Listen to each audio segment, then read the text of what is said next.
It is 6 o'clock, so I am going to call this meeting of the Shelton School District Board of Directors to order for October 26, 2021. Thank you very much for joining us this evening.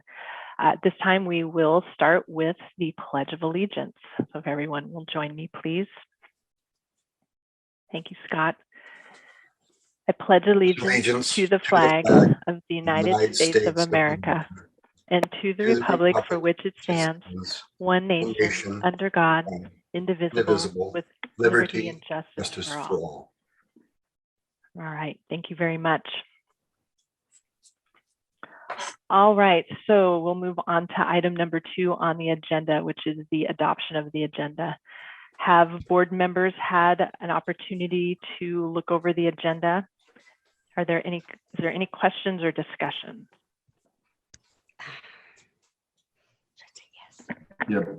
Board President Carr, in reviewing the notes underneath consent agenda item number 6.01, the minutes from the last meeting, it's come to our attention that the minutes don't, there's a request that the minutes don't reflect necessarily the comments that were made during the meeting. So the district would like to pull those comments and bring those back to the next school board meeting in November.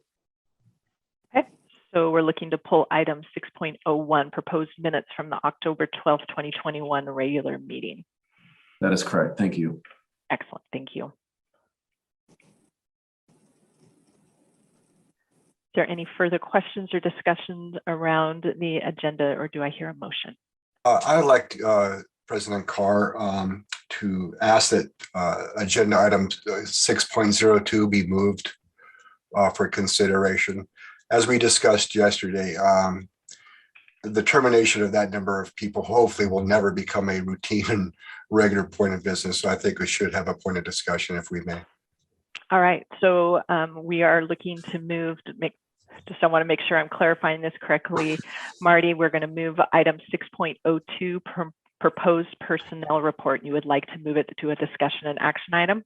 Correct. All right, so we will move it to item 7.02. Proposed personnel report will now be a discussion and action item under 7.02. Thank you. Any other questions or discussion around the adoption of the agenda, or is there a motion?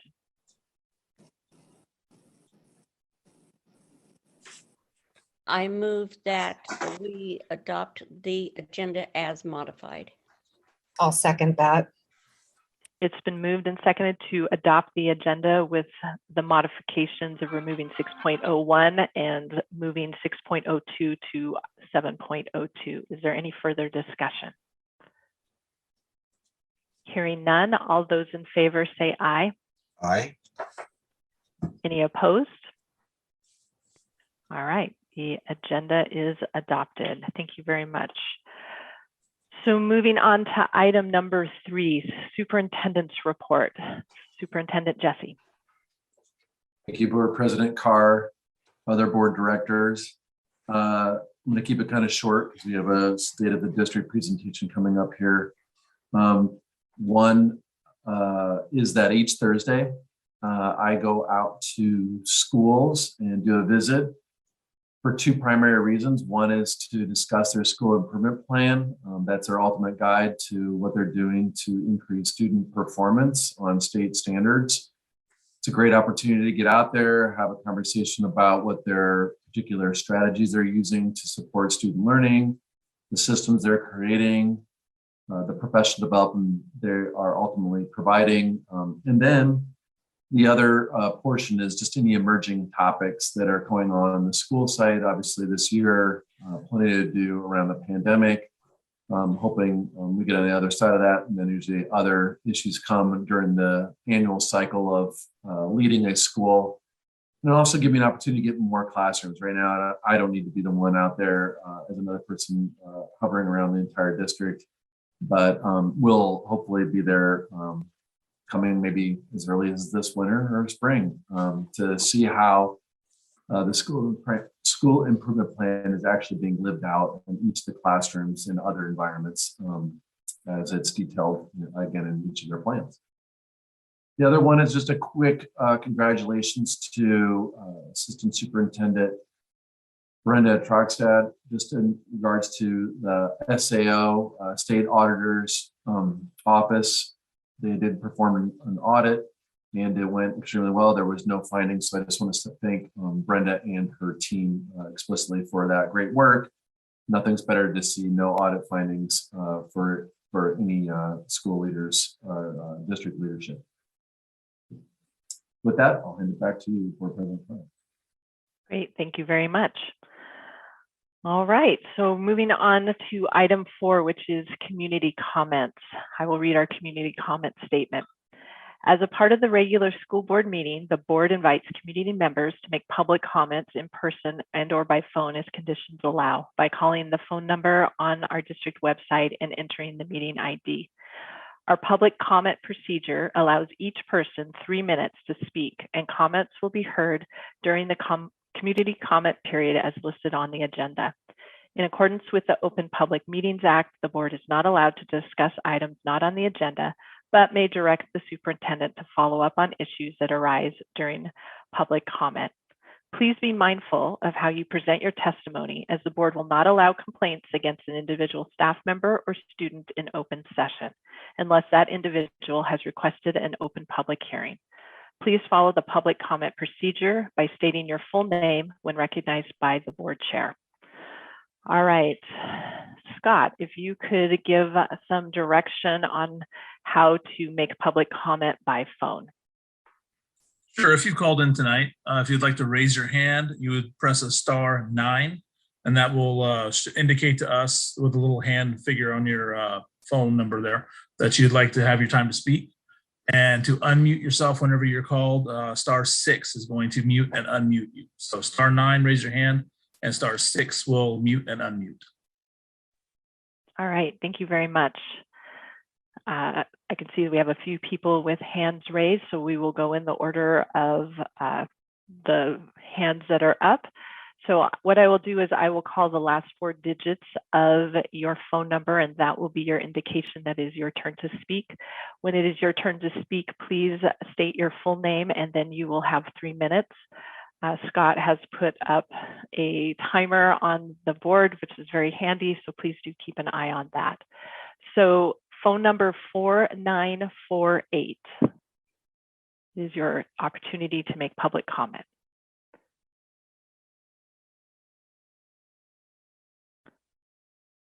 So I hope you're able to hear me. Phone number 4948. It's a *6 to unmute yourself.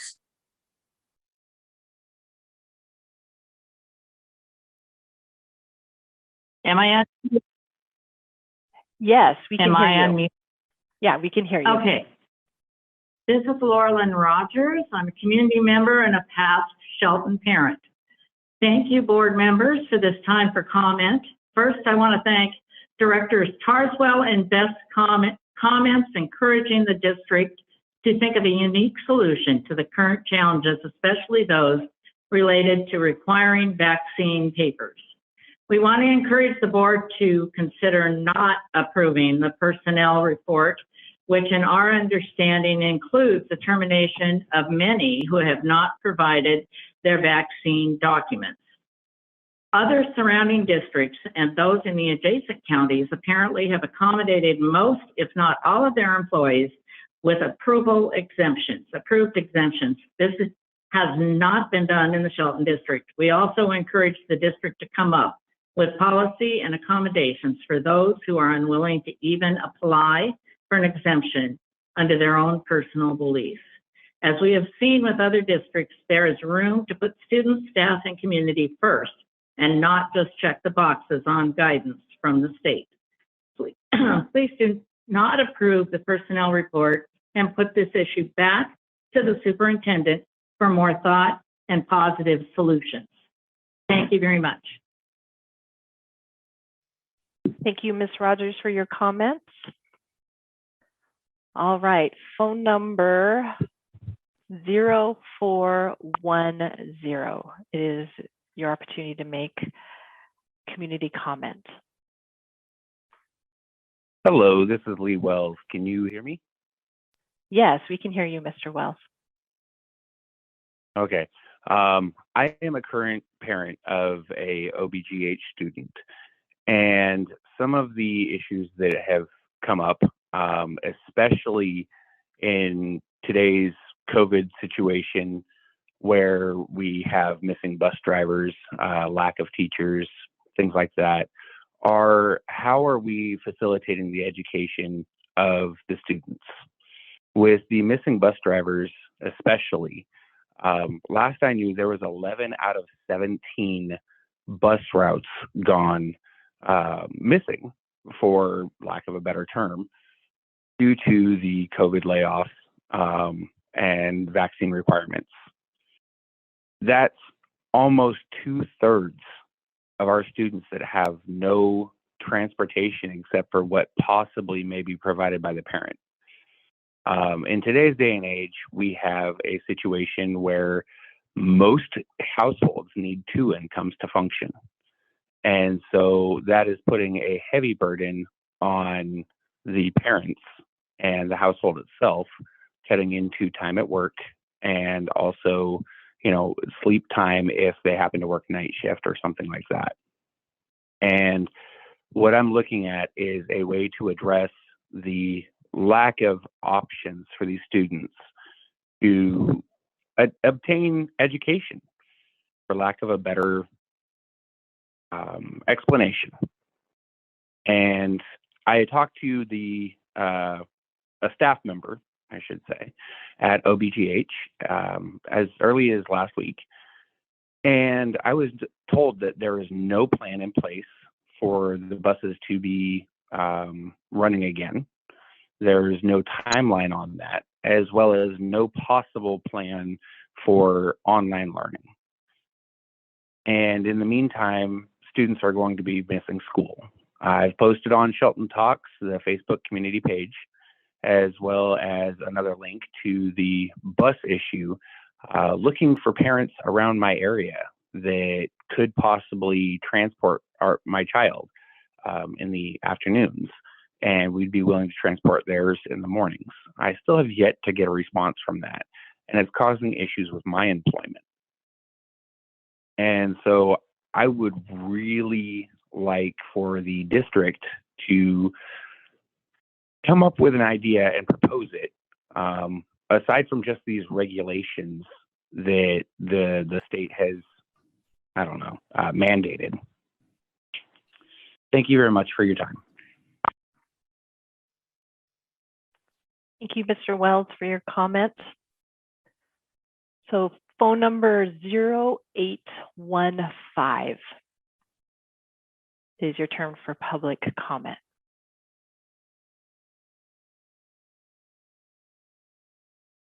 Good evening. My name is Samantha Richardson, and I am calling because I'm a parent of a student that no longer has his math teacher due to the district's decision to remove his teacher from the classroom. Instead, the district felt it would be better that my son's classroom now learn by a recording, where they do not have the option to even ask questions or get same-day help, while the rest of the 8th graders at OBGH have a live instructor, a live teacher in their classroom. What I ask of the board and the district is, how do you consider this a quality education? A quality education for my student, because I can tell you right now, it is not working. How is this even considered equitable? Words that I've heard come out of the board members' mouth, out of the district's mouth, we can't do anything unless it's equal to all students, yet my student is not getting an equal education. I want to know why these options weren't made available for his teacher. Why can't his teacher remote teach, where they could actually still get a live lesson? At least for his students, it's kind of ridiculous to me that my kid, he's not going to get anything out of this year if this continues. I'd also like the board to address the issue with buses. We've already heard from one parent that this is having a huge impact for parents, including myself.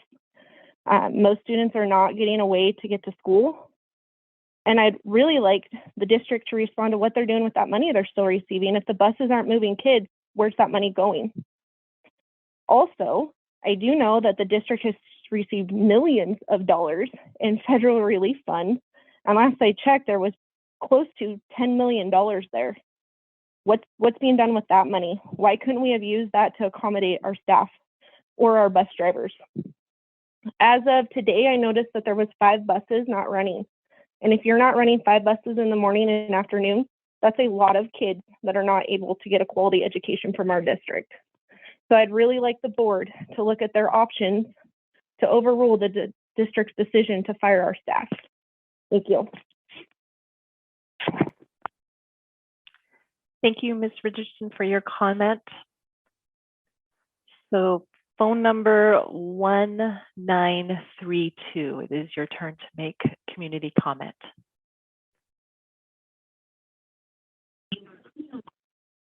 This is Brenda Hershey, and here are my comments. First and foremost, I want to thank Superintendent Jesse and his staff for all they are doing to provide in-person instruction. Kudos to all of the Shelton School District employees. You are doing a great job. Secondly, to the board members and candidates running unopposed, you have one job: educating and keeping our kids safe. That's it. The voters in this district have shown their support for educating our kids, and we have the receipts. I just checked my tax statement for 2021 tax year. Just short of 2/3 of our property tax bill went to funding education. 2/3. That includes both state and local taxes. We have the highest, by far, aggregate local school district tax compared to any other district in this county. $4.92 per 1,000 of assessed values. If the board members continue to speak recklessly about the safety of our students and disregard public health measures, then perhaps taxpayers need to reconsider our level of support. Thank you. I appreciate your listening. Thank you, Ms. Hershey, for your comment. All right, so moving on to phone number 9030. It is your turn to make community comment.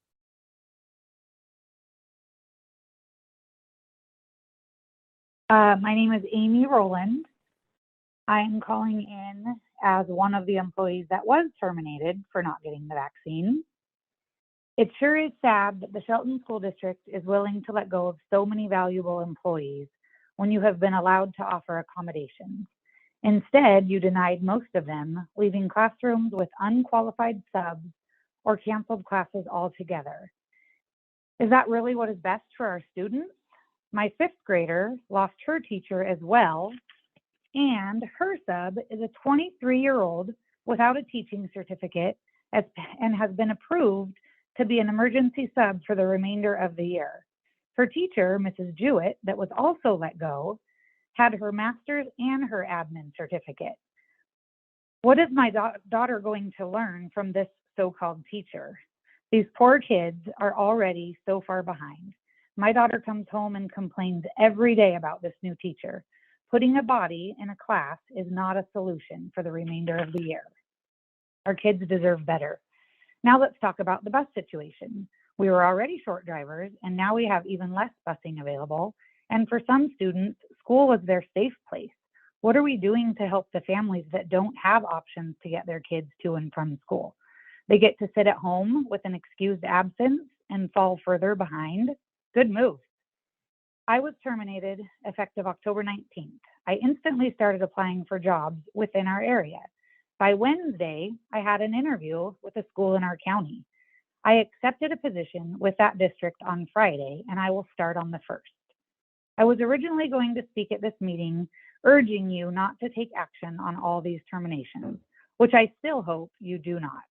As far as I am concerned, I would not come back to a district that let so many amazing educators go when they didn't have to. Shame on those board members and our superintendent for not doing what was best for our students.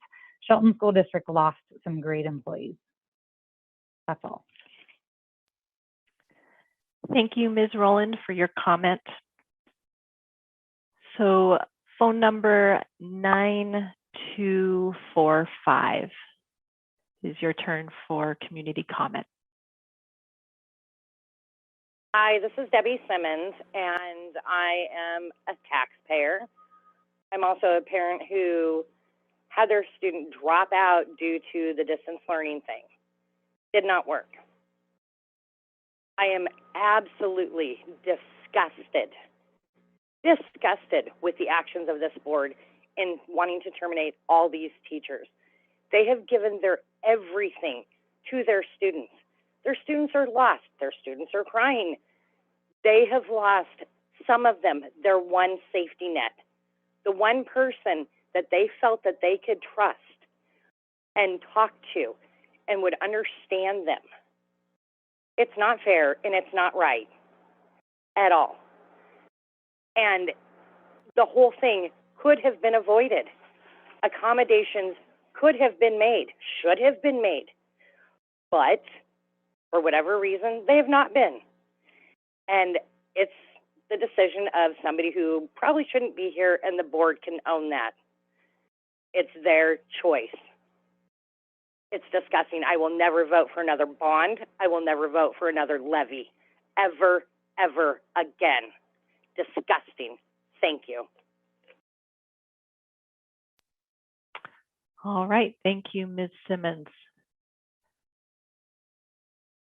All right, so seeing no other hands raised, we're going to go ahead and move on to item number 5, which is reports and recognition. First item up this evening is our report from our student school board representatives. So Richard, would you like to start us off tonight? Yeah, hi. I apologize if there's any background noise. I have relatives staying at my house right now, so I'll try and make this a little quick. But so school at SHS is going well. Conferences are coming up soon, so that's pretty cool. And like in terms of grades, I've heard from some teachers that like students are struggling with like getting their grades up after like the midterm pass. There've been like a lot of those grade checks, and what I've heard is that like they're not as high as a lot of teachers would like them to be. But like enforcing COVID rules, that's been going well. And yeah, all the teachers have now been like moved out of the rooms and stuff, so people are getting settled into that. But besides that, everything's going well. Thank you, Richard. Appreciate your report. Quinn, would you like to give your report for Cedar High School? Absolutely. Cedar is entering into its conferences, which means that all the students are preparing their data to present to parents as well as to teachers. In our usual style, the students will be leading the conferences as well as presenting their information as put into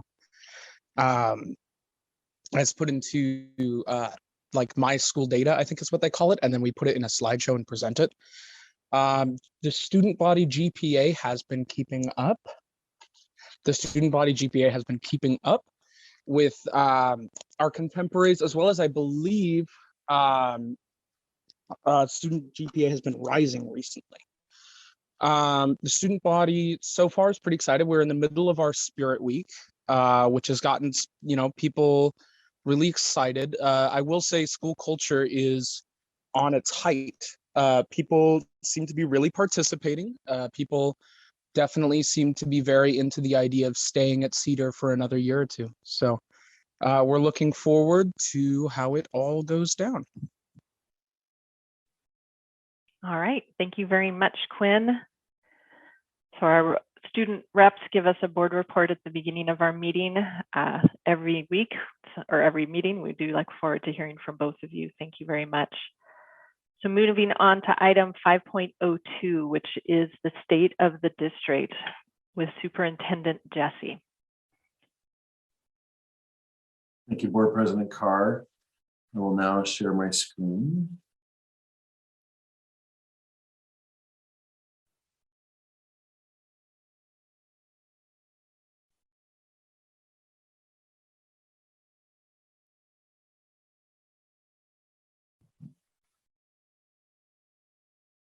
Just to double check since it's silent. Okay, God, just making sure. All I need to do is start the presentation without it being on there. Yeah, so today have a great opportunity to state where the district's at. It's really more of a historical perspective.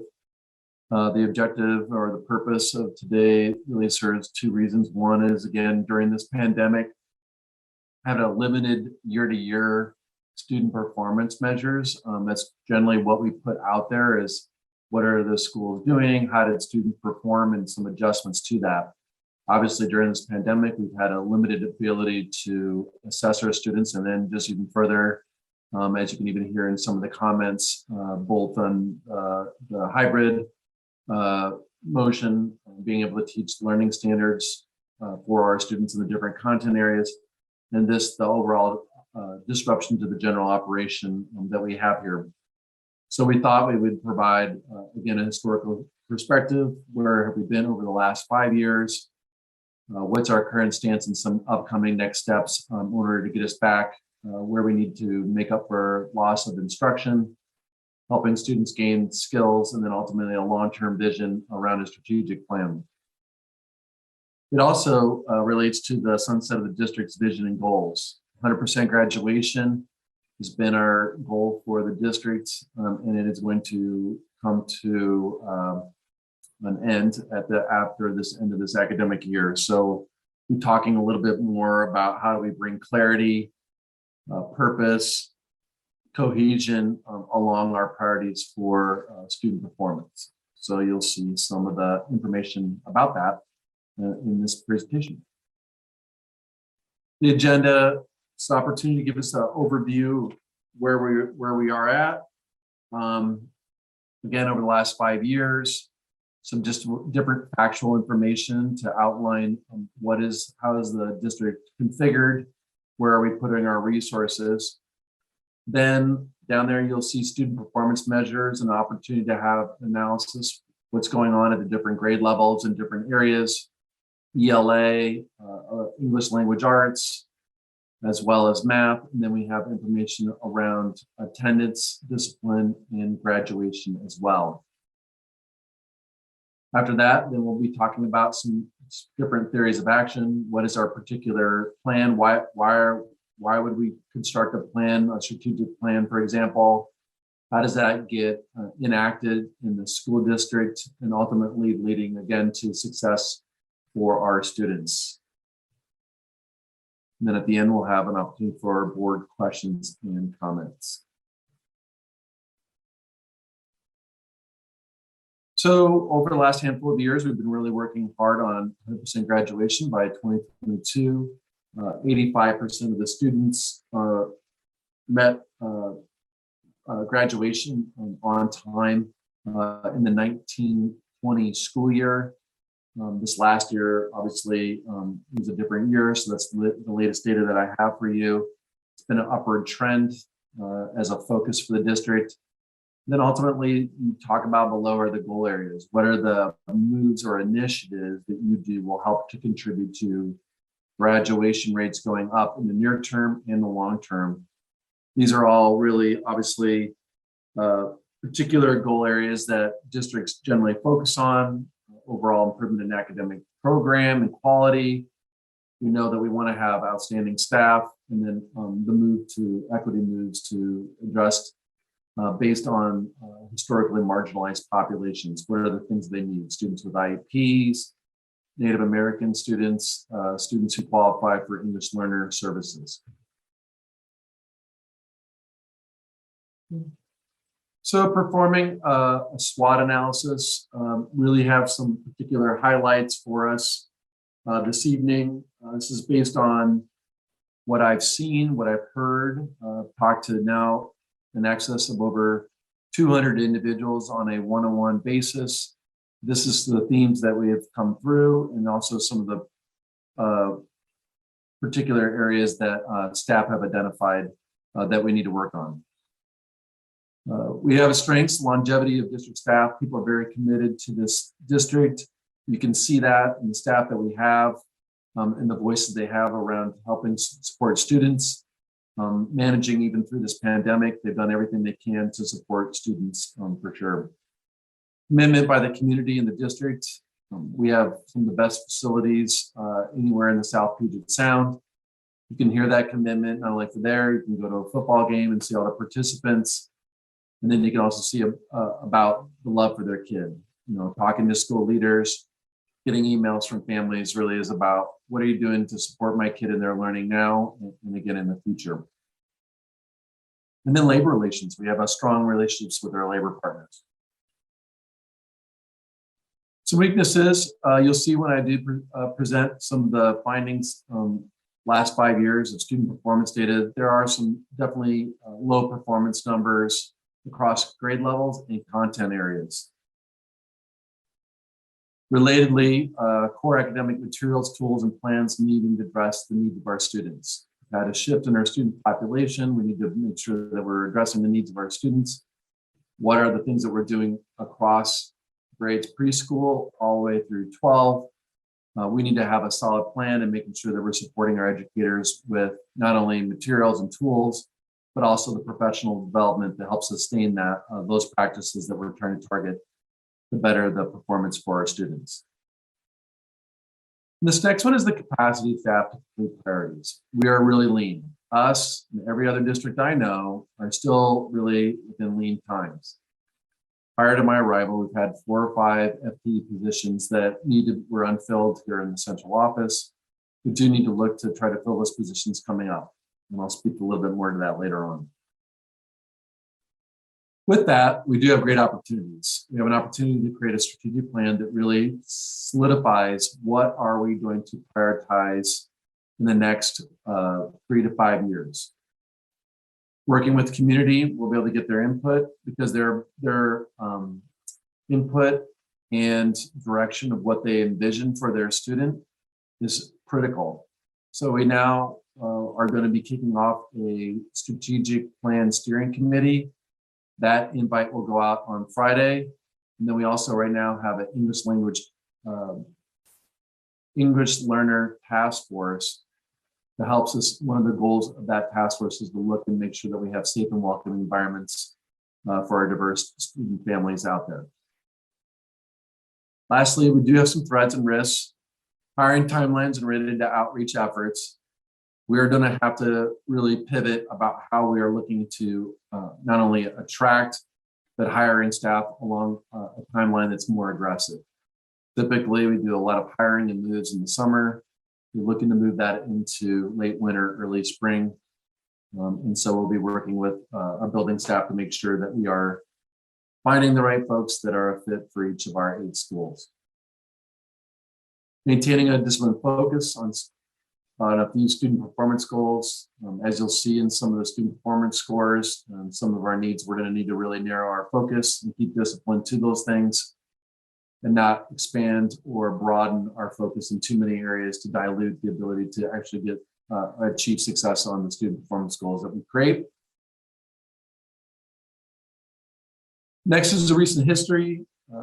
Specifically, we have an increased graduation rates, as I was already noted, most recently in the 1920 school year at 85%. We've doubled the number of our English language learners over the last 6 years. Now it's 21% of our student population who qualify for those services.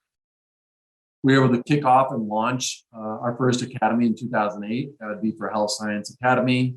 Since then, we have a freshman academy, natural resources, business, finance, and hospitality, and mechanical engineering technology.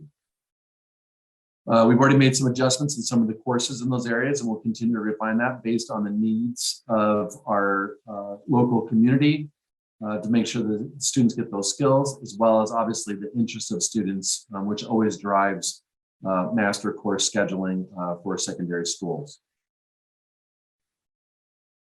Amazingly, we've had a $64 million bond approval in 2017, well publicized, and then also just never an opportunity to not celebrate enough of what we have available to our students, our families, and ultimately our community here. Can't wait to get on the other side of this pandemic so we can have more facility rentals and people can access the things that they're paying for. Lastly, we were awarded a participation in the federal grant related to positive behavioral intervention supports. you will see in the student performance data that that investment and that work is actually paying off for our students and families. More recent accomplishments, we're able to go to in-person services.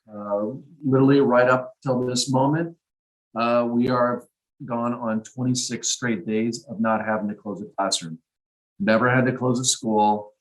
And even then, when we are closing classrooms, it's really usually for only a couple days, so that students can quickly assess the situation, help students get tested where their families are electing to get their student tested, or even the families themselves get tested to minimize the exposure within households and then across the community and obviously within our schools. Continue to have students quarantining, so we'll be working on that. It's one of our next steps, and I'll talk a little bit more about that as the next step at the end of this presentation. We've already talked about the English Learner Task Force kicking off. That will be meeting coming up here in November, as well as the Strategic Plan Steering Committee will also have its first meeting in November. And then we're wrapping up a classification and compensation analysis for non-represented employees. Again, in a competitive environment, currently when we're posting jobs, we're having very few, if any, qualified applicants. Here is the current organizational chart, really central office. You will see, again, on this really is headed up by some of the key staff that I rely on every day: Marianne Marshall, Brenda Trogstad, Linda Arnold, for us, and as well as Katie Diamond. Those folks help keep the operations of this district in a way that we've been able to, again, have success of in-person services so far. I really do hope that we can shore up, again, some of our teaching and learning. We are a learning organization. We are dependent on the people that we have. And so areas that we know we need to shore up is within teaching and learning. That same individuals take on many different roles and hats. If we need that, we need to start kind of separating out areas of expertise then in content and also in program. When you have 21% of your students qualify for English language learner services, we need that expertise in this district, sorely needed. And hence the task force, I think, will help give us direction as we hear from our families and our staff. Transportation, head of transportation, is a role that we're going to need. Again, directly addressing some of the comments. We have 5 bus drivers right now under training to fill in. Most of the absences right now, the vacancies in the need of our bus drivers are really due to illness, and they are not due to the mandate. And so we're hoping to get those 5 bus drivers up and running in early November. We wish it was more quickly. There's just a nationwide shortage in the number of folks with CDL licenses. We also have a vacancy in finance. If we're going to be able to do things and get outside of doing day-to-day operations and be more innovative in addressing some of our goals, we're going to have to shore up in some of these areas, including human resources. 3 people managing almost 800 employees is really quite challenging. Again, if we're going to attract and help provide professional development, mentoring for even our novice teachers that we know have come this year and will be coming in the years to come. I know that because when I talked to OSPI this last year across the state, there's doubled in the number of teachers hired and then doubled in the number of principals. We know that by having that number of new folks coming in, they're going to need further support, and we know that there will be a further shortage again next year and the years to come. So we just want to be really strategic about some of those moves. District goal, again, we're kicking off strat plan, and I'll talk more about that in a couple after the student performance slides. Already talked about English Learner Task Force. It was obvious that we needed to have a plan. We doubled the number of students who qualify for EL services over the last 6 years. We need to provide quality, effective services for that population. That task force will come up with recommendations come this spring, and we'll be working to implement that already for the 22-23 school year. Boundary task force, we have some capacity issues, especially at our elementaries. We need to right size that, and we need to also do proactive planning for a possible any kind of development or expansion within the Shelton city limits. So let's get on top of that. If it was to happen, where would that capacity come from? How would we shift? Is there even a possible need for another school? So we just want to look at those things. And so we'll put a report together with outside experts and internal community about possible options, and we'll present that to the board or when it seems appropriate to start taking action on any of those recommendations. And the last one is we've already begun a look at our annual enrollment, hiring or staffing and budget process. It is again a big deal about how we look at getting folks on board here at the district. This is probably one of the most popular items I heard from internally by staff. Please hire earlier. We want to make sure that we get out there and get the most talented staff earlier for us and get them trained up in a comfortable as they start the school year. Nothing's worse than trying to get folks hired, get them trained over the summer, and then rush into a school year. So we want to make sure that we're focused on that. We've already begun that process and hope to, again, be posting positions late winter, early spring across all different position groups. Already some school enrollment budget information. Just want to repeat this. Folks missed the presentation before by Brenda.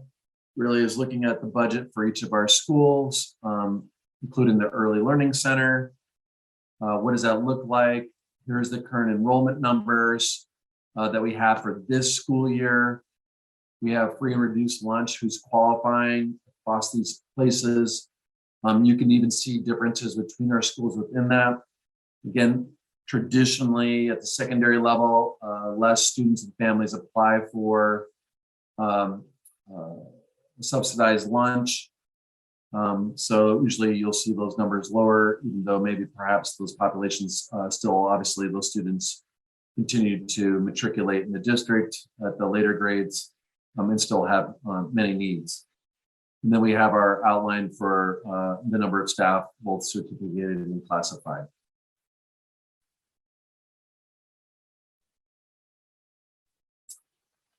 So this portion, I have a number of data slides. I will apologize to all the folks viewing this. I do suggest you go back and review some of the data slides if you are a data wonk or want to see what's going on historically for the district. Again, because we didn't do state testing last year, it really is caused some challenges for everyone from the Pacific to the Atlantic. Knowing where students are at, because the assessments help us understand what students know, are approaching in acquiring, and don't know, so that we don't waste any instructional time for them. That's the power of assessment.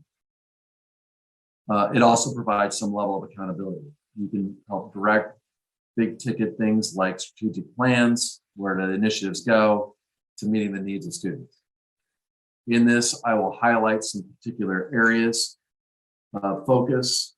In this particular ELA, I wanted just to highlight, third grade reading is foundational.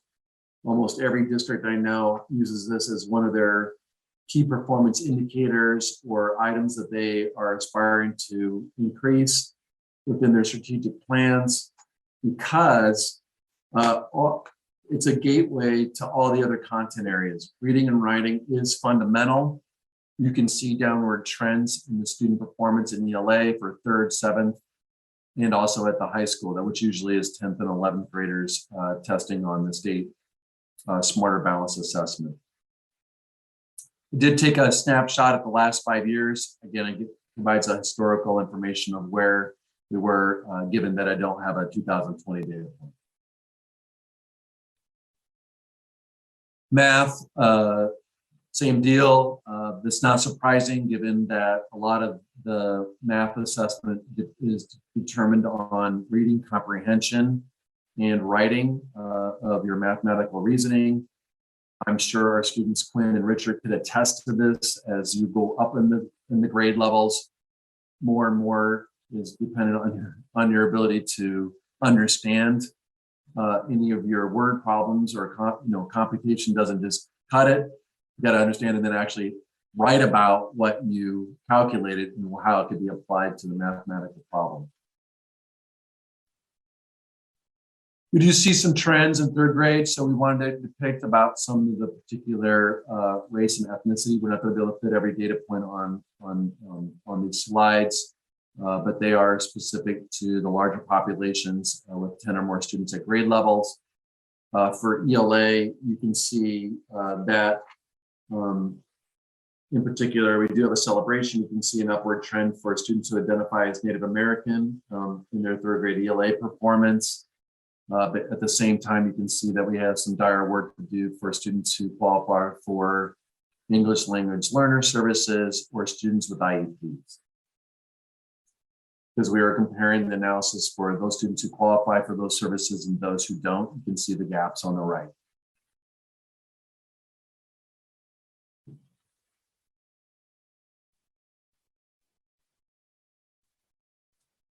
Math proficiency, some of the same trends for the English language learners and students by IEPs. A little bit more of a mixed bag on some of the student performance across the years for different race and ethnic groups. So that kind of variability needs to provide some more inquiry we'd want to go into. Again, those are only 3-year snapshots. And then also you have cohorts meaning the students that travel together grade year to grade year. Where is the growth? What's going on for specific student populations, including those who qualify for programmatic services. So we'll be doing more of that kind of analysis moving forward, especially given that we're doing some assessment this fall. 7th grade ELA, again, you can see some of the mixed bag on performance for different students identified by different race or ethnic groups. But you can see the seismic gaps between those students who qualify for English language learner services or special education versus those who don't. And you can see that again on the right.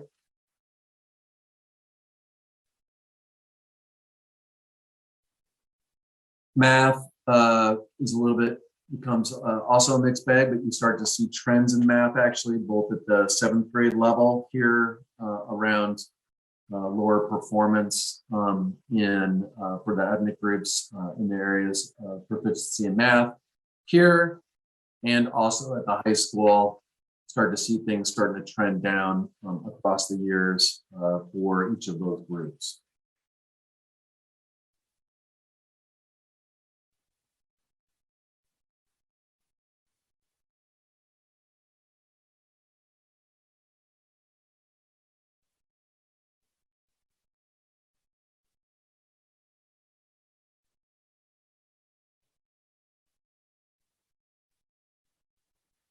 Moving forward to attendance is actually one of the strengths of the district. You can see an upward trend, really working about attendance for students. That's not only just for in the general overall population, but you can start to see some of those moves for some of the race and ethnic groups on the right over the last 3 years. And attendance is obviously really important when we have students in place. That's really critical. I have a lot of empathy and will again apologize to our families around the lack of some bus services because it is really critical to getting them here. In-person service is critical and is our #1 goal this year, along with health and safety. So we'll continue to work on that because we want to continue to increase our attendance and keep with this kind of trend.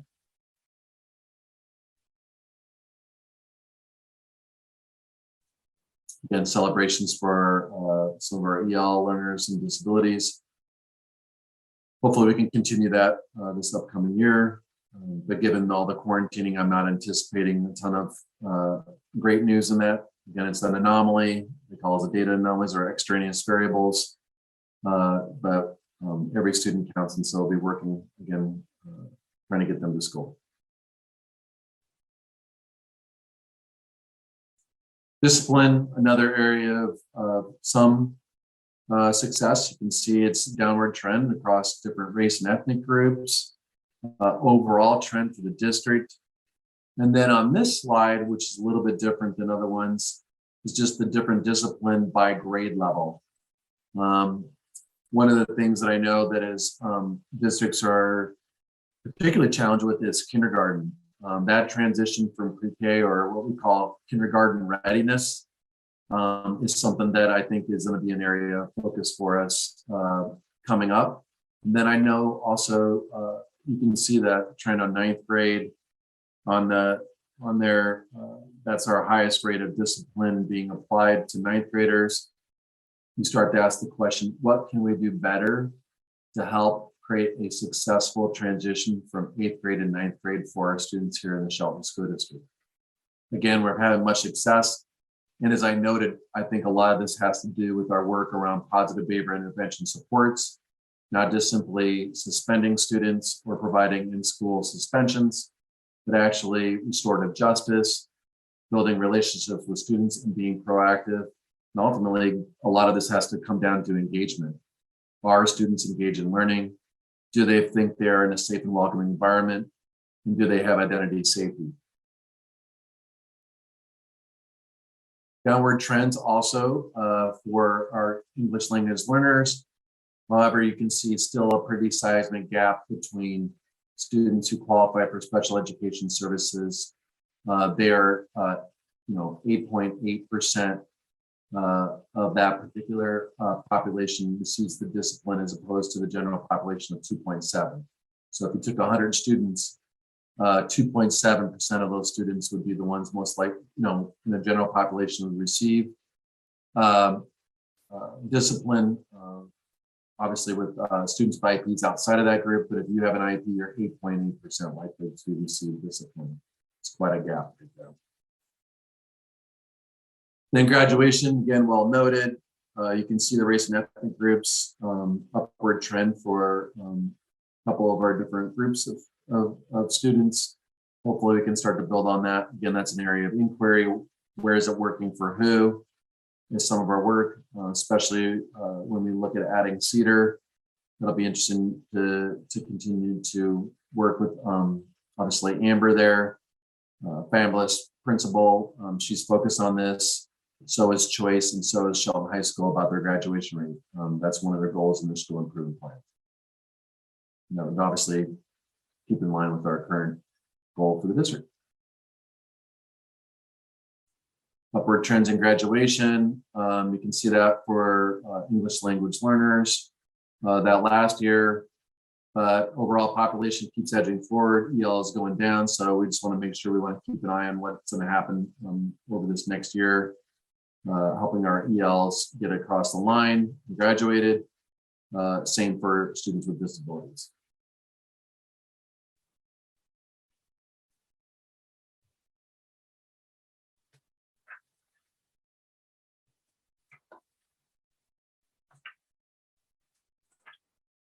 So in transitioning, in summary, in case you didn't get all that, I again apologize. It's a lot of data over a short period of time. Do take a look at the deck itself that is posted. But ultimately, we have some celebrations, increase in graduation rate, increase in attendance, including ELs and students with IPs. That's always really good. So attendance is something that we've been working hard on. And then the ELA performance for third graders for students who identify as Native American. I think that's a tremendous success for our students. They're trending going that way. We do have some areas of growth, overall decrease in trend and for ELA and math proficiency district-wide across grade levels that you can see. And then academic services for ELs. We know when 0% of the students are meeting standard in either of the content areas, that's just unacceptable. That means that we have to change how we provide core services. Discipline for students who identify as Native American and students with IPs. We have disproportionality there. That will be an area that will easily be flagged by the state or the feds if we don't get on that. Again, I think we've built some muscles in those areas across our 8 schools. And I think some more additional assistance around mental health services, something that we're having a conversation with principals. We're also having it with community agencies. We need help. The district can only hold and carry so much of the weight in this area. So we're looking to further partner again with other agencies to supporting our students and their needs. Last part, again, as I mentioned, inquiry is really important. While these are data points in time, there's always, as I like to say, a student's story, strength, and need. So we do have to think about that, what's going on for each of our students. There's a ton of, there's a ton of impact during this pandemic in acquiring target skills. Us, and again, every other district are working on that. What are we doing around that? How are we building a plan? And again, our strategic plan should address that. That should be the focus, what we're doing for our students. Cohort data, again, as I alluded to, where students going across time, and how does that look about acquiring skills? And then I always like to ask the question, how effective are the programmatic services supports? If we're putting monies and dollars towards something, what is the outcome that we're getting from that investment? Are we applying it with true intent? Is it something we need to modify? Is it something we need to expand? Or is it something we need to stop doing? And then the last one is impact of previous investments, as I said, on student performance. So we can look backwards at what those things are, but we also need to look forwards with our strategic plan. How that works, when we have a strategic plan, that really dictates the priorities for central office. What are we doing? That narrows the focus so that we know that we're not building out new initiatives that are not part of this 5-year plan. You have limited capacity, which I've already mentioned, just in personnel and in resources.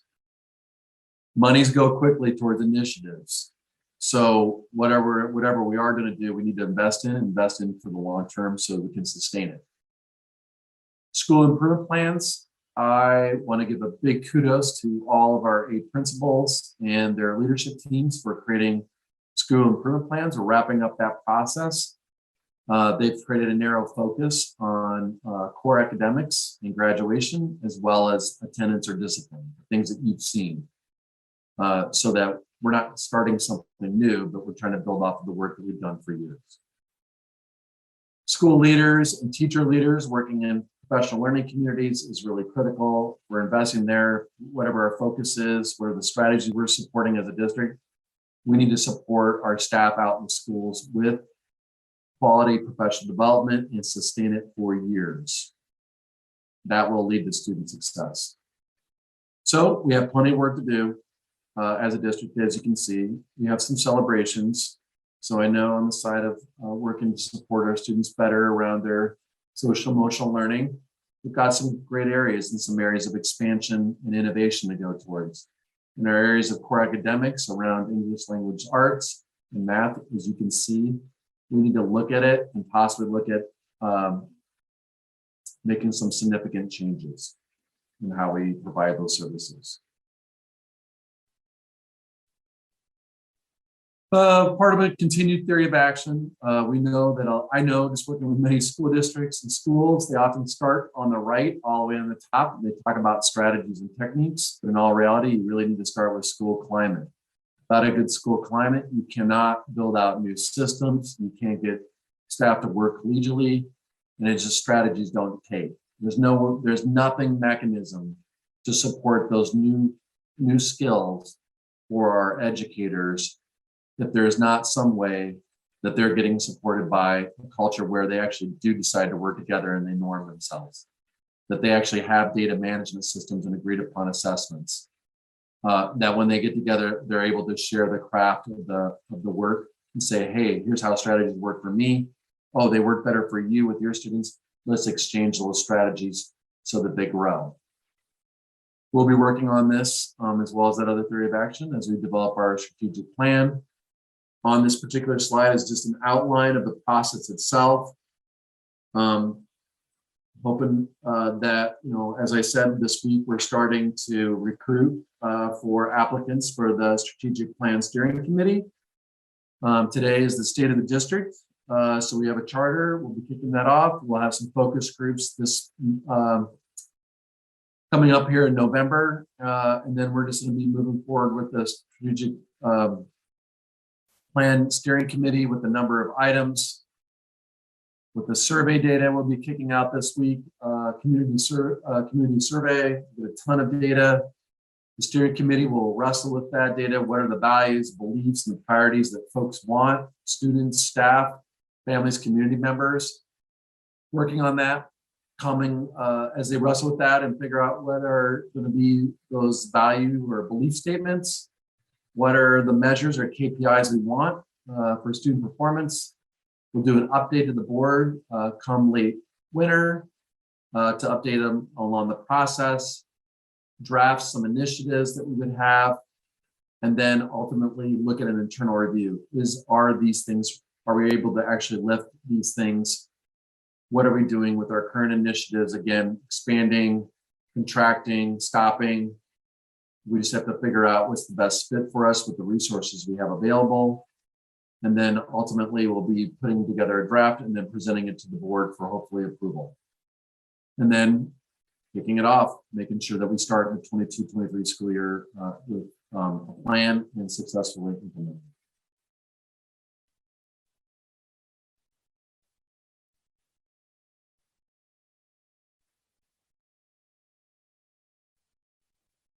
Looking forward to next steps.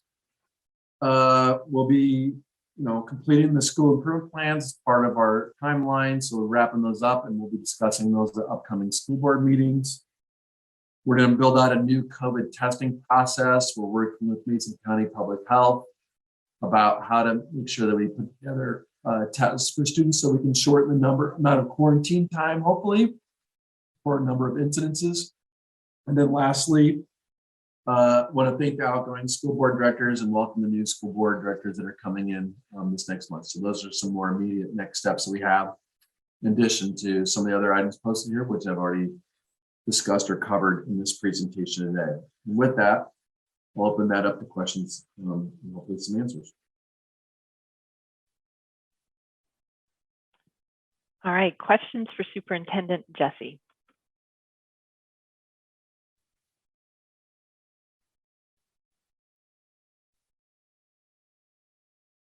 I have one. Great, go for it. Do we anticipate a return to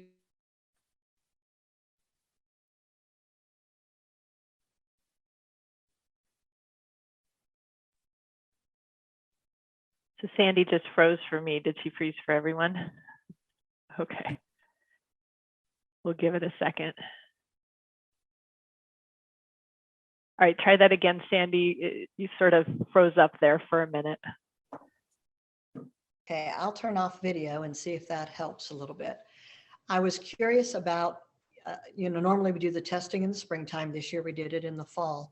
Do we anticipate doing it again this spring, or I know it's a moving target. It's hard to predict. No, that's a great question. This is kind of it's not like a bridge assessment. It was a little shorter in scope. So it wasn't your traditional full comprehensive assessment as usual. And so we will be doing it again this upcoming spring. And so then perhaps in future graphs, will the fall testing data be included? Or will that be dropped in favor of the traditional spring testing data?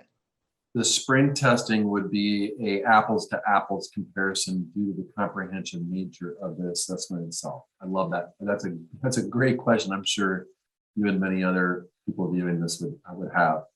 The good thing about getting this data now, though, is again, where are the strengths of the students and where are the needs and focus for particular learning standards.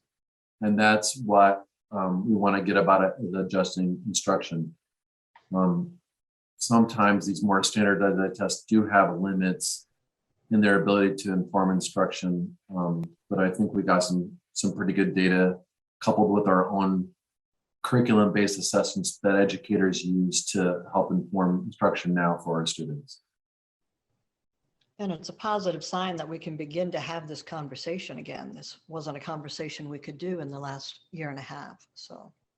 Board Director Tarswell, that goes right to my heart. This is the work of school districts, and I'd love to move away from health and safety 24/7.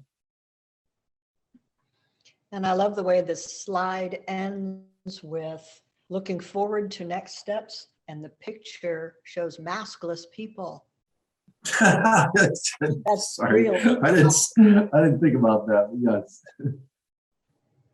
we would love to move on.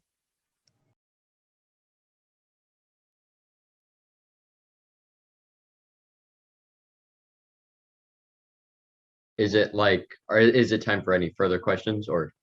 Okay. So I was just curious about with the statistics about discipline rates with Native Americans and how it's disproportionate to the other groups. I was curious, why would that be and why is that happening? And how do we intend to resolve that moving forward? Thank you, Richard.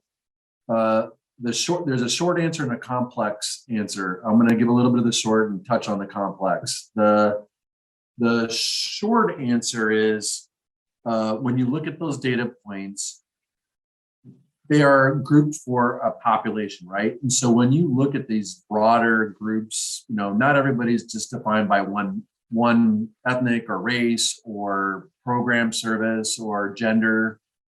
But we look at those to start to peel the onion, if you will allow me to look in and go, wow, what's going on for these students? And it could be a number of things. It could be, hey, the school doesn't look like or have representatives that look like me, for example.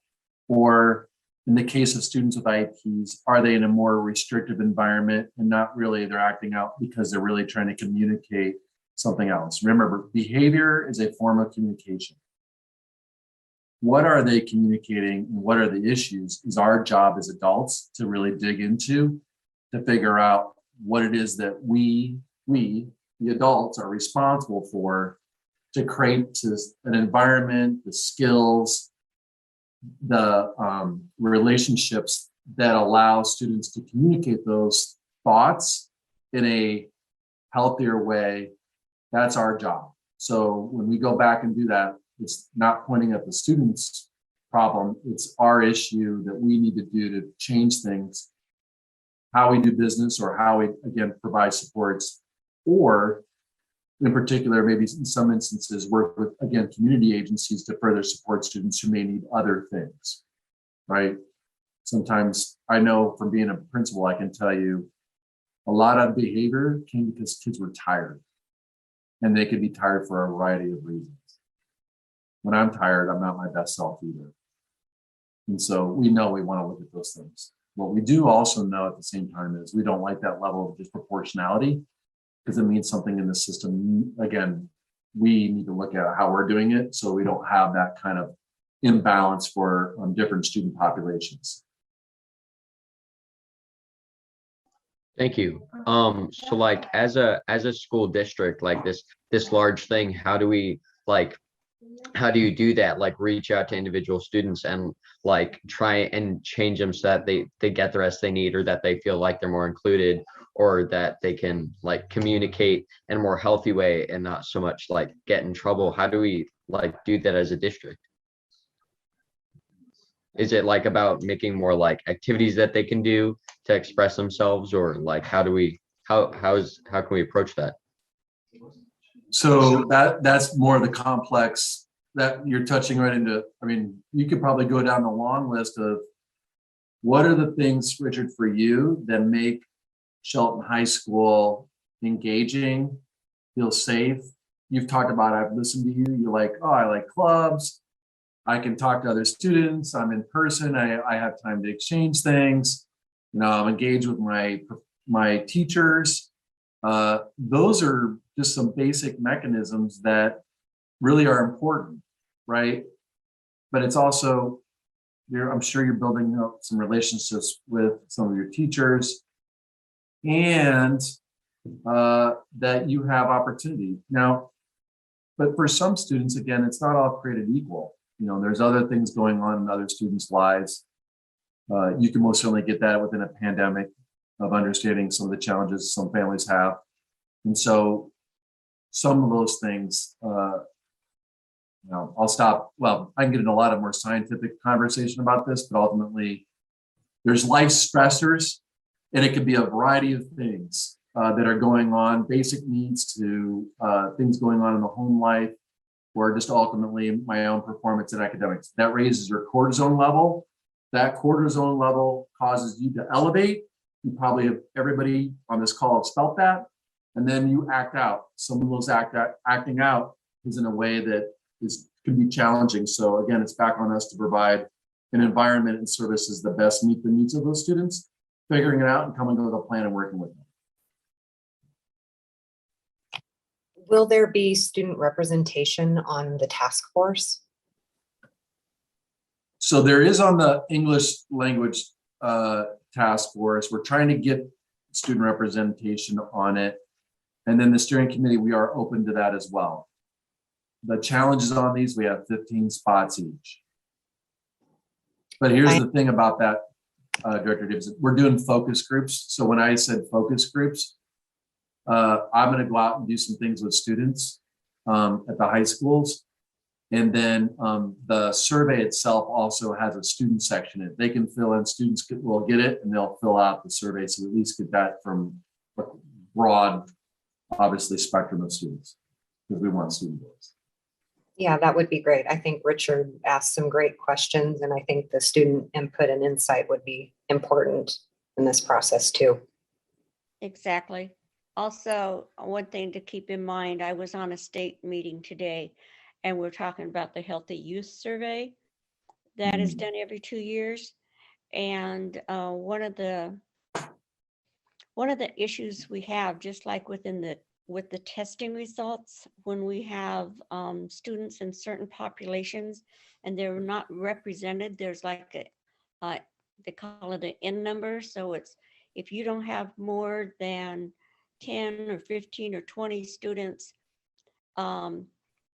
within a small group in a category, like in the 4th grade, if you don't have that many kids in the 4th grade, then there's no report that comes back for that population.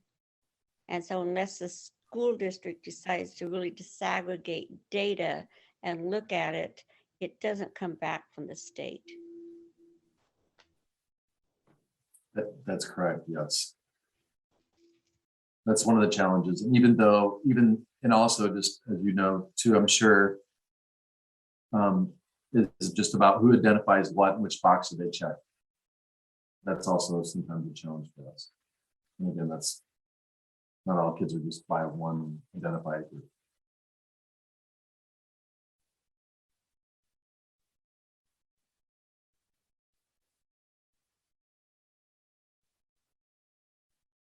Other questions or comments?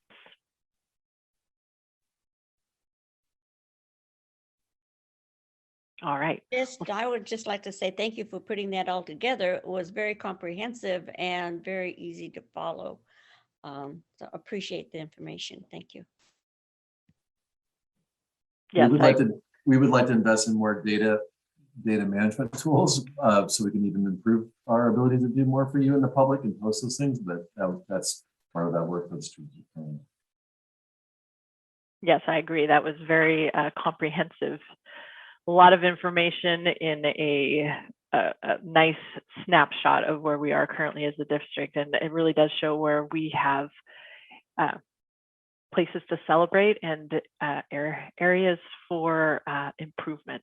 So I appreciate that, and I appreciate your focus on a strategic plan and goals to move us forward. So thank you for that, Superintendent Jesse. All right. So moving on, we're going to move to item 6, which is our consent agenda. We have some proposed warrants for both the general fund and capital projects. Is there any questions or discussion around the consent agenda? If not, I would entertain a motion. Did, can I ask that we pull the personnel report for discussion, or was that already handled prior to my joining the meeting? Yeah, that has been moved to item 7.02. All right, thank you. Thank you. Thanks for double checking on that. Yeah, I'd like to move that we approve the consent agenda at this time consisting of items 6.03 and 6.04. Second. It's been moved and seconded to approve the consent agenda with items 6.03 and 6.04. Is there any further discussion? Hearing none, all in favor say aye. Aye. Aye. Any opposed? All right, consent agenda is passed. So moving on then to discussion and action items. Item 7.01 is the 21-22 Carl Perkins Grant. Gretchen, you're presenting this to us tonight. Good evening, President Carr, esteemed board members, and vital student representatives. It's my pleasure to come before you tonight. First, I just want to say what a privilege it is to become part of the Shelton community, and I'm really thankful to be part of the team. Tonight, I am going to speak to you about the Carl Perkins Grant. It is federal funding. It's for the development of academic and career and technical skills of secondary education. It provides challenging standards, including preparation for high skill, high wage, and high demand occupations. It provides additional equipment purchases and upgrades. It provides us an opportunity to expand dual credit and industry recognized credentials. It is our hope to subscribe to PC3, which is Pierce County Connect, which will expand our dual credit opportunities. Precision exams will also expand our opportunities for industry recognized credentials. We'll also have an opportunity to implement data tools such as new metrics, which analyzes labor market data, and with SIPSI concentrators, which takes the additional labor from our CTE secretary and condenses that work so she can concentrate on other things. It helps provide professional development, and it supports our continued supporting partners in secondary education, such as SPSCC, Olympic College, West Sound Consortium. The meat of the Perkins Grant in the last 2 years has been the Comprehensive Local Needs Assessment. Comprehensive Local Needs Assessment, acronym CLNA, is really an evaluation and an assessment to provide improved equity and access and opportunities to look at our demographics and those opportunity gaps, program review for labor market demand, high career opportunities, appropriate lab and classroom space, additional work-based learning, and programs of study within the 6 program areas of CTE. The Perkins Grant is also an opportunity that opens up other grants for us, such as a career and technical student organization grant, or additional funding for industry recognized credentials. It's really the gateway. Perkins is really the gateway grant to a multitude of other grants for CTE. So it is with that I request approval for our Carl Perkins Grant application tonight. All right, thank you. Any questions or comments, discussion? How much is the grant request for? $65,331, and that's based off of enrollment. Thank you. I move we approve the request for the Carl Perkins Grant. I'll second that. It's been moved and seconded to approve the request for the Carl Perkins Grant. Is there any further discussion? Hearing none, all those in favor say aye. Aye. Aye. Aye. Aye. Any opposed? All right, Carl Perkins Grant has passed. Thank you very much for the presentation. Thank you. All right, so moving on to item 7.02, this is the personnel report. I'm not sure who to turn to have a discussion around this. So just as a point of comment, I have talked to the district lawyer about this as a reminder to board directors. We need to talk around the personnel report. The conversation needs to be around process and procedure and not around personal items or around personal individual items on the report. So if we can make sure that we are limiting our conversation and questions to that. So I know some board directors wanted to have a discussion about this and may have some questions around the personnel report. So I would open the floor to those questions at this time. My first question, because I don't know the answer, is, we had chatted briefly yesterday. What is the impact to the school finances? Should we proceed, and if it should happen if the board were to reject their terminations? I will start us off and then I'll hand it to Brenda to give you specifics around the finances. But the OSPI, as part of this mandate, has stated that we need to follow the things that they've set up. We followed a process that provided people the verification on their vaccination, and then exemption, medical or religious exemption, which we granted, and accommodations when and where we're able to get agreement with the employee. So we did all those things, and then if you do not follow the particular mandate, they have the ability to pull funding. And so we actually have information about that, and Brenda can do that. So based on that information, I reached out to the ESD, who had reached out to OSPI today, and we found out that OSPI cabinet was actually meeting this afternoon to determine what funds they could withhold. As of right now, they haven't completed that package, but we know for sure the prototypical school for apportionment could be withheld. That's right now, regular apportionment for us is $36 million without any special ed or anything in that. So that is a definite, I was told today. They are looking at all of our state grants. That's a discussion they were having this afternoon. And at this point in time, they stated they would not touch any of our federal grants. So it's still to be totally determined what the full package would look like on what they could withhold.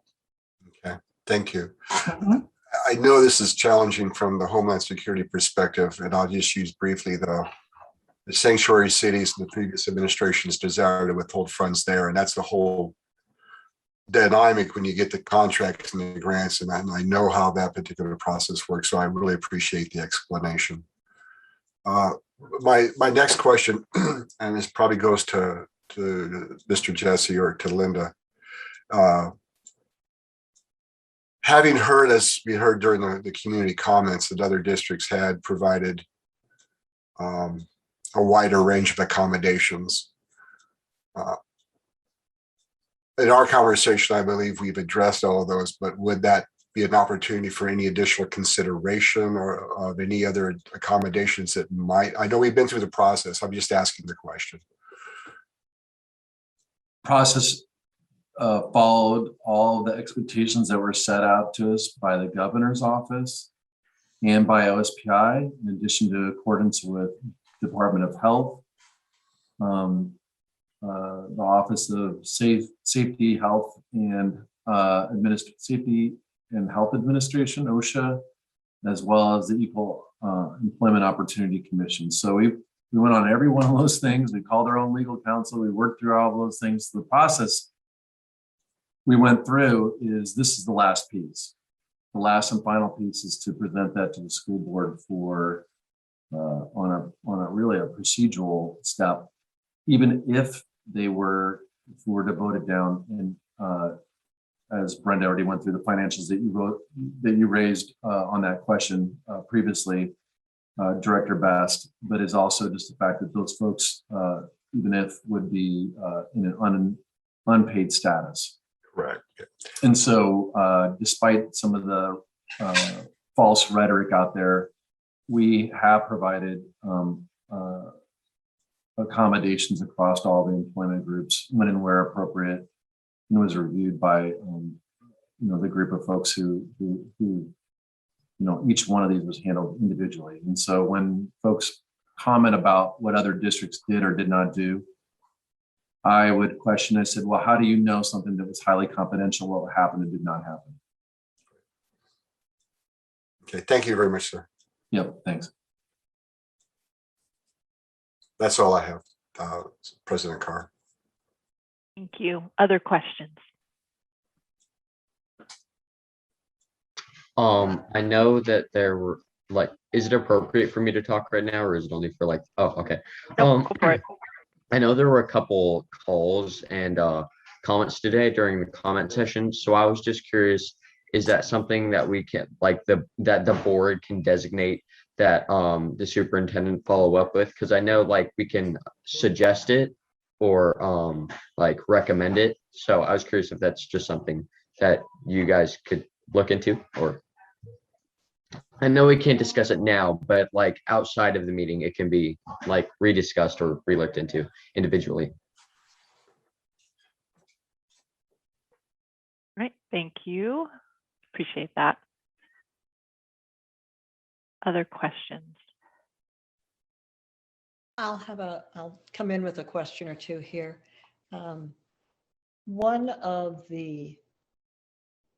I'd like to clarify, I guess, one of the things I've heard or, that you can hear is if you're separated from employment because of the vaccine mandate, is that a threat to, say, your teacher certification or a threat to unemployment benefits? On the first, no, there's no one's going to be threatened for their certification. Director Tarswell, we're trying to make it the most amicable process that we can.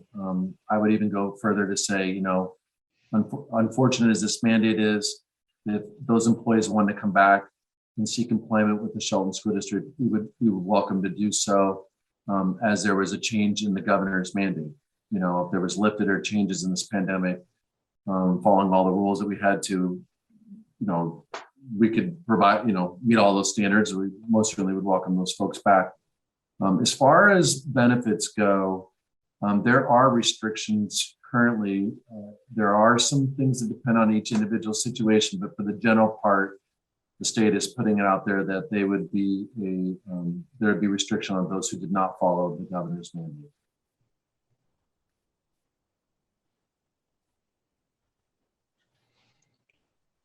So then that would sound, it's a case-by-case decision, but the underlying factor seems to be whether or not they followed the mandate, which would be filing paperwork or, okay, alrighty. Yeah, and they would have to work that out with the state. That's really upon the state to run that process. Even in good times, you're not in this particular situation. That can be tricky waters. I can personally attest to that. And I've heard we've got more bus drivers in training, and that is good. Are we making any headway with other teachers or other areas where we need personnel? I'll let Linda give you, because Linda's literally, I think as you and I had a conversation, Director Coswell, every day, if there's a different situation and we're still, this process, even with the 18th as being a deadline, you still move forward because you're trying to work with personnel on a variety of things in a process. So including folks who are being hired recently. So I'll let Linda give you an answer. Yes, we're pushing really hard for hiring and recruitment. I guess I would like to take the opportunity to say any teacher that is put into a classroom, any person, because this goes against what I've read out there on social media, they are certificated. They have to be. They're certificated, and that includes background checks. It's taking us a little while to get certification to run through because OSPI, State Patrol, they're behind on fingerprints. But I just wanted to throw that out there. We are recruiting hot and heavy. We're bumping up our substitute teacher and substitute classified lists. We are reaching out to retirees to please come back and help us. We're making it happen. If you have any ideas, please send them to me.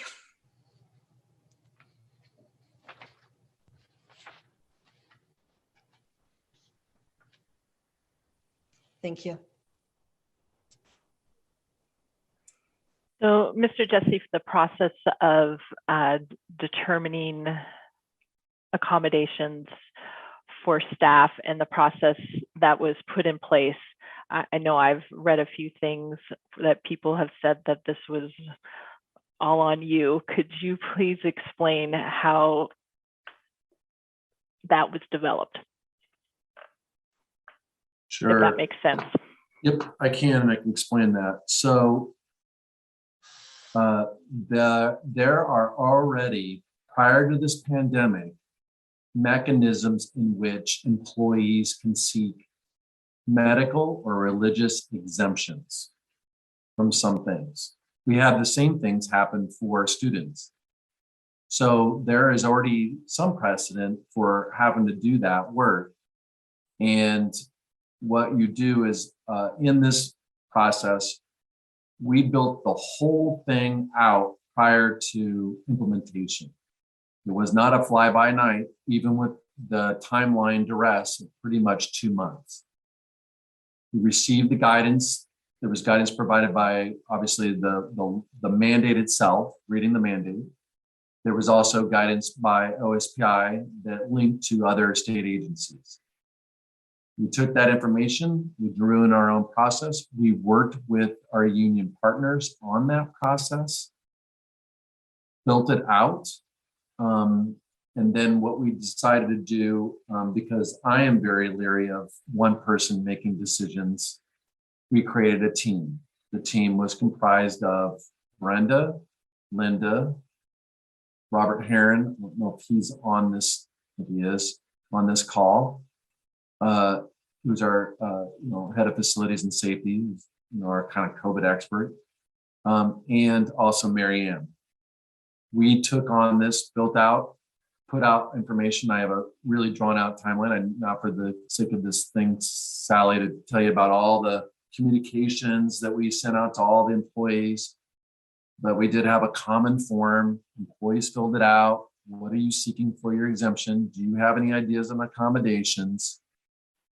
And then reminders along the way. In every single staff member that filed an exemption had at least 2 one-on-one meetings and probably multiple conversations when and wherever they needed to with Linda Arnold. And so when we did receive their paperwork, we met, we reviewed those on an individual basis. All except one exemption was accepted, and we went through the accommodations portion with employees. Even after this conversation with employees, we tried to rack our brains about additional accommodations, which we did do, and we were able to provide additional accommodations for employees all the way up to last week. And then trying to just keep finding new ways to keep folks employed in this process. Again, every single situation was individual. Each one was independently reviewed and then reviewed again as the group for all, again, 53 of the folks who provided an exemption as we worked through an accommodation. Is there anything, Linda, that I missed in that process that you would want to highlight? Yeah, I think I would like to add, because this is really important, I think, for people to understand. When we talk about what a reasonable accommodation is, we are determining that by measuring the undue hardship on the district as weighed by the safety of all 4,000 plus students and nearly 800 staff, and of course, parents. I think that's a very important piece of information on what reasonable is. It really is weighed against the safety of all concerned. And the standard is being vaccinated. So I know when I hear other districts talk about, I just got an N95 mask and I moved on. That's what we did in our own assessment of the risk to employees. We know that mask wearing is sometimes suspect. It's also under self-management. I've seen that myself many times with employees. I had to remind many folks. And so we're trying to diminish that. Now, are there some employees that did receive an N95, a different schedule, separation? Yes, there is. But it's part of a package of accommodations, not just a accommodation. And then when Linda's talking about undue hardship is not handing out an N95 mask or paying for an N95 mask or tests. It's really about undue hardship are really way bigger items, such as you'll build me a new building to keep me safe, or you will keep me employed for a substantial amount of time, even though I'm not providing any labor for the district. Those are the kind of things that we're talking about that could be significant to cost, because we do obviously have a budget around $72 million. Each employee is obviously could be an impact, whatever we were to do to provide some of those heftier accommodations, shall I say. I move that we approve the personnel report.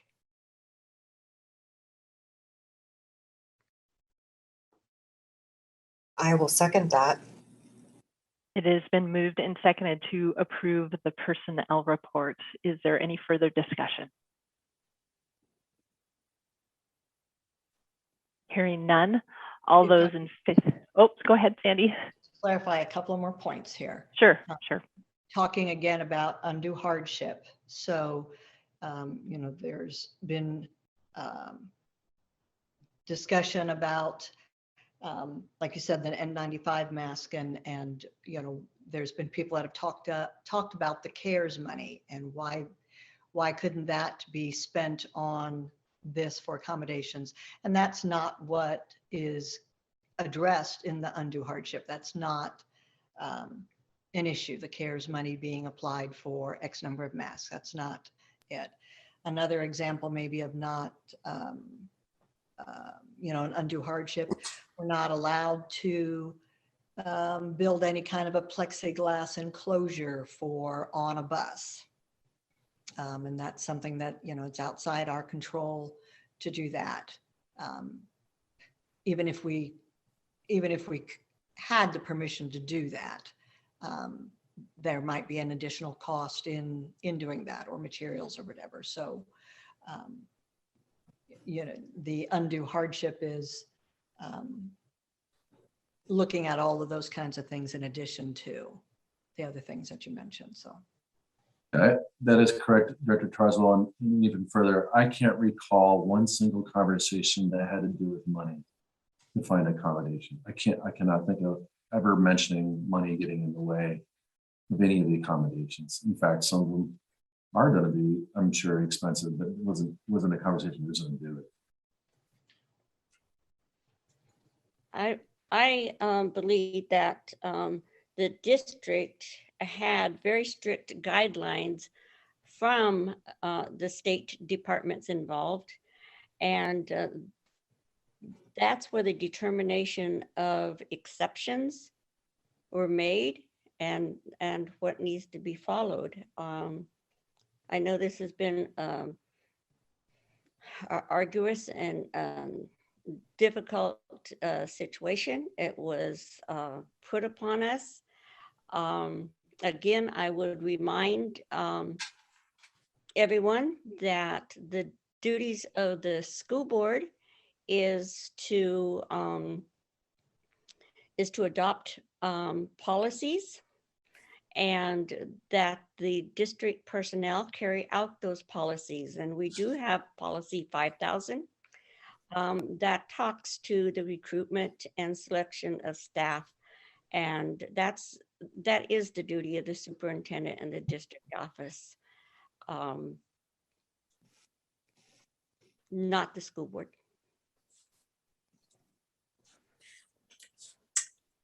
And I would say too that none of us are happy with the outcome for some folks. We support their choice, but when there's choice, sometimes also that ends up having some consequences with that. And I know I personally have lost some sleep over this.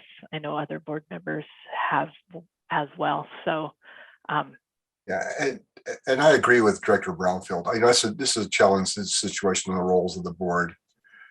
For me personally, the dynamic as I've expressed, and it's, you know, the data of established mandate by the governor, because on Friday they're good and on Monday they're not. And I personally, that just bothers me, but that's the decision. That's what was given to us.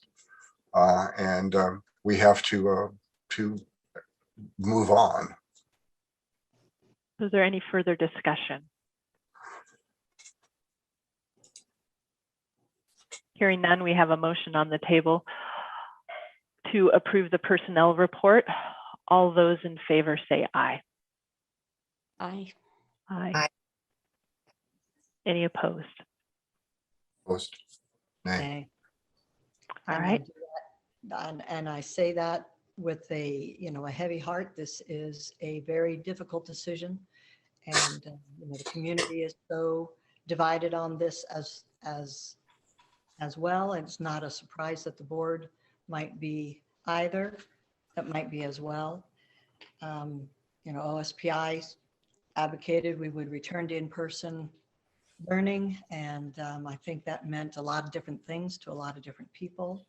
And we didn't have a lot of time to come to terms with the governor's mandate, but it does indeed distract us from advancing education, and that's where I hope we can start to move forward on. And you know, I understand and empathize with both sides of the issue, and we want to be able to move forward now and advance education for students. All right. And empathize with the situation as well too. But as an example that's been forwarded to us many times is the Eatonville School District. And when you do look at what is happening there in Eatonville, their school board did not pass their personnel report, and now they are at risk for losing state funding. So by passing this tonight, we are choosing not to put our school district at risk for losing the state funding. All right. So motion carries. So that concludes discussion and action items. We will now move on to item 8, which is the second opportunity for community comments. If you would like to make a community comment, please raise your hand by pressing *9, and I'll give a few moments for that, since I know sometimes technology doesn't keep up with how quickly I do or do not talk. All right, so I do see that we have a hand raised. So phone number 1915, you will have 3 minutes to speak. If you could start with stating your full name, please. Yeah, my name is Ross Gallagher. I reside at 240 South 7th. And it's been quite a little journey this evening trying to get here behind the scenes, you might say, to be on here. But what I'll say is I was elected on the school board back in 1995. And at the same time, I was chair of the Mason County Democrats. When I attended my first WASA conference in Spokane, I saw several school board members from around the state I knew from politics attending the conference too. What I also viewed something called a higher calling, service above the realm of politics. I served on the Shelton School Board for 11 years, and at every school board meeting, I left my Democrat hat at the door before entering the boardroom. It now appears to me that partisan hats are not being worn inside the boardroom. And after the election next week, there might be more partisan hats worn in the boardroom. The children of our community demand that they are the true agenda for the Shelton School District and not some nationwide message put on by a political group. In the closing, back in the Jones-Zook era of the school district, the school board took up the teachings of Jamie Bulmer, an advocate for public schools. What I remember the most from his lessons is when a community and the school board are on the path of education, and the school board gets way out far ahead of the community always will bring the school board back to earth. This event is called elections. Thank you. Thank you, Mr. Gallagher, for your comment. All right, phone number 9887.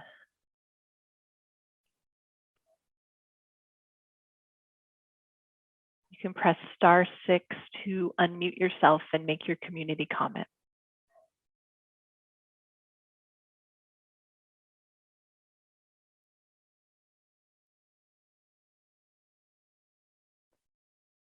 So I'm hoping you're able to hear me. Phone number 9887. It is your turn for community comment. *6 will unmute you on your phone.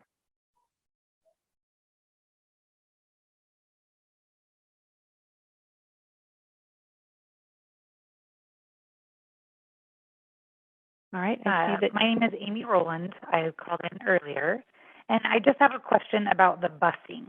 You say that we didn't lose any drivers because of the mandate.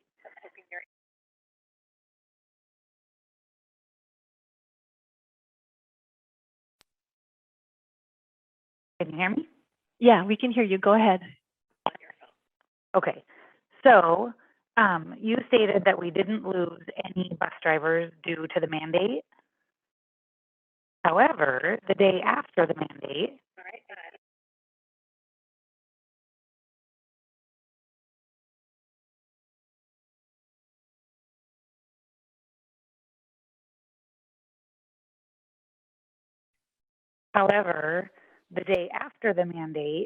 we all received a message from the school district.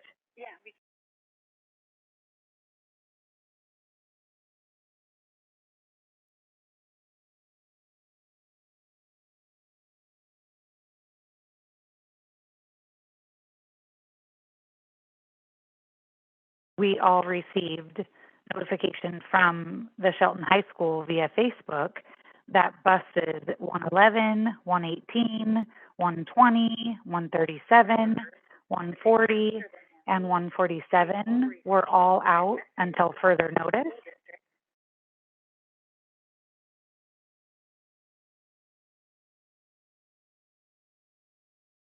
And I'm also asking, because of the lack of accommodations, are you saying that there are not currently any teachers in the Shelton School District teaching in the building that are not fully vaccinated?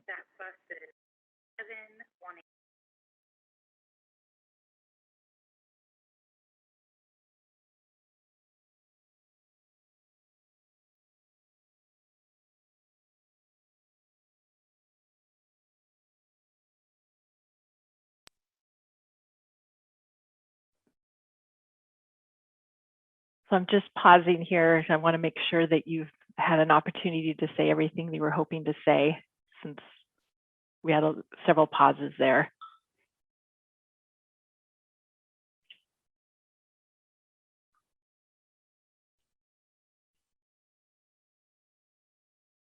All right. Thank you, Ms. Roland, for your comments and questions.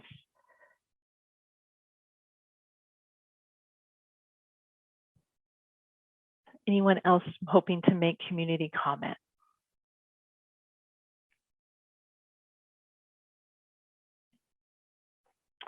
All right, so at this time, we will go ahead and move on to item number 9, which is board member comments. I am going to go ahead and lead off tonight. I'm going to start with a statement. Board member comments are the opinion of that person and may not be a reflection of the opinions or values of the board as a whole or of the district. And I wanted to say in the previous board meeting, there were some comments made during board member comments with which I do not personally agree or support. My hope moving forward is that this board will be able to refocus on supporting student health and safety, quality and equitable instruction, staff development, and student performance. As we saw tonight in Mr. Jesse's State of the District report, we have some things to celebrate, but we also have a mandate in front of us to improve the levels of our students' success. And I hope that as we move forward, especially as we move beyond the current situations, is something that we're able to do. All right, moving on to other board members. Martin. Thank you. Beth, would you like to go next? Yes, please. Thank you so much. Yeah, I don't. Just catch my moment here. I really don't know how to address this, but I'll just go ahead and hopefully it comes out better. My comments last week were simply said, I made a choice of words that was inappropriate for several people, members of this board and the community.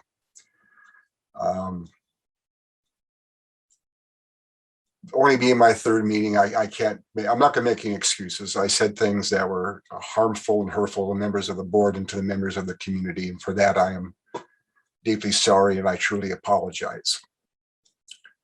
And I hope that moving forward, we can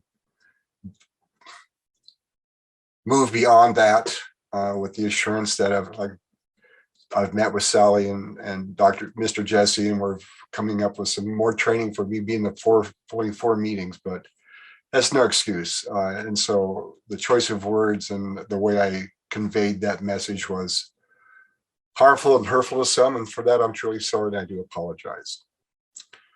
But I do have one opportunity here I'd like to bring up.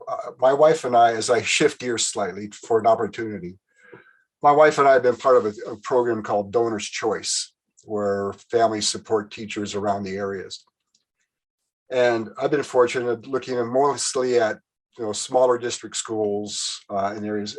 But this afternoon, I received one from a teacher within the Shelton School District.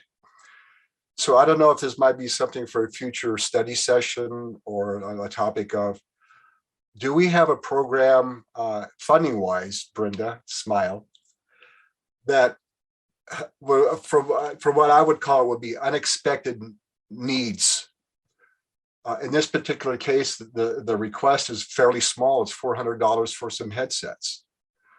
I would much more prefer for us as a school district to take care of that internally with the insurance that the teachers can get their stuff they need to take care of their students in their classrooms, instead of them having to go out to the community and what I say with their hat in their hand asking for funds.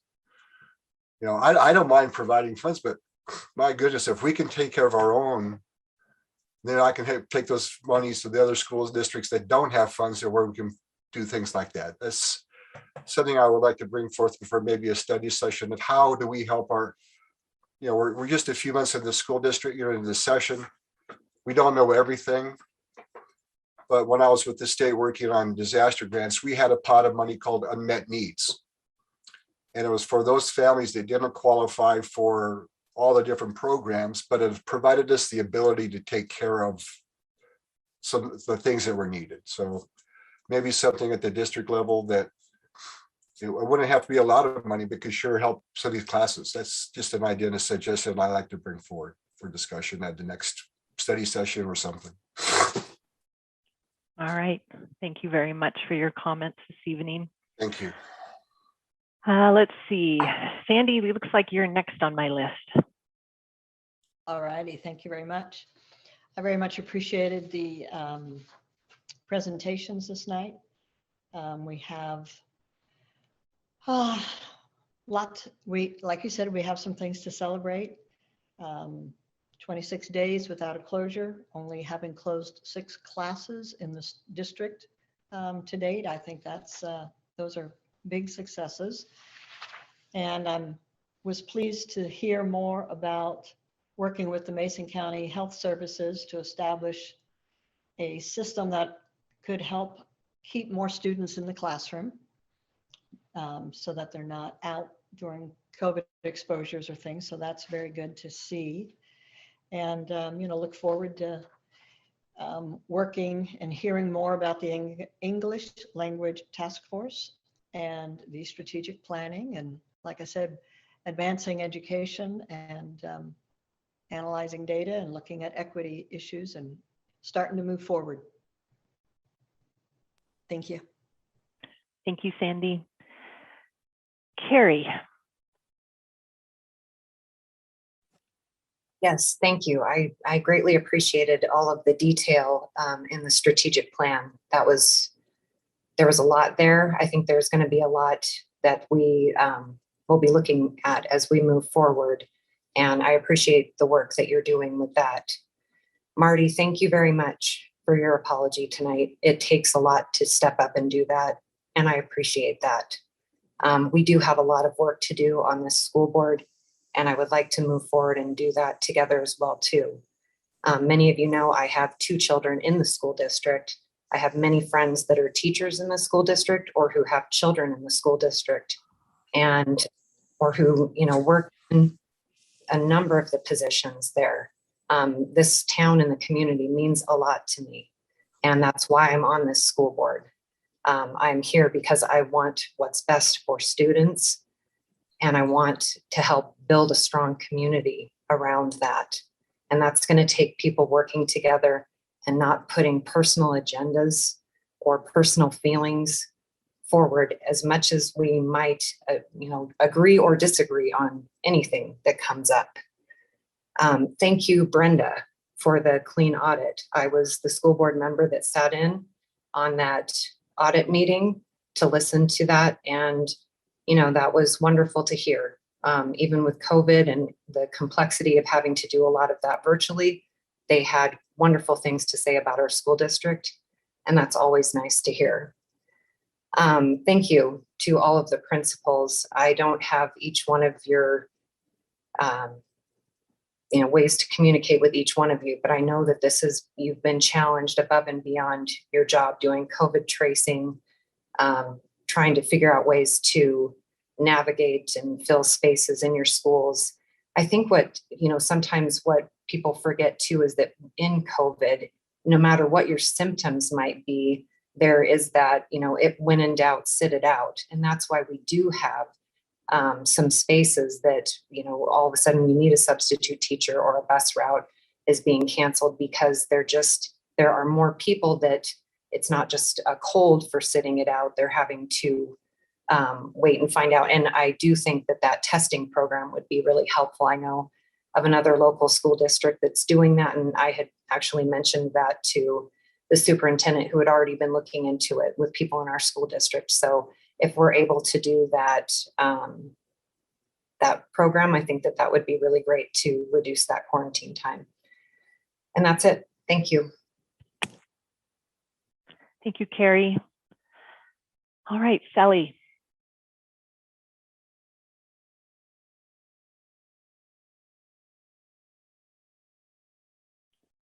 Oh, you're still on mute, Sally. Technology. Like talking to myself. First of all, so I don't forget, I'm going to touch on a point of business here on as a board member of WASDA, I will be attending the General Assembly this week from 10 a.m. to 6 p.m., the 29th and the 30th.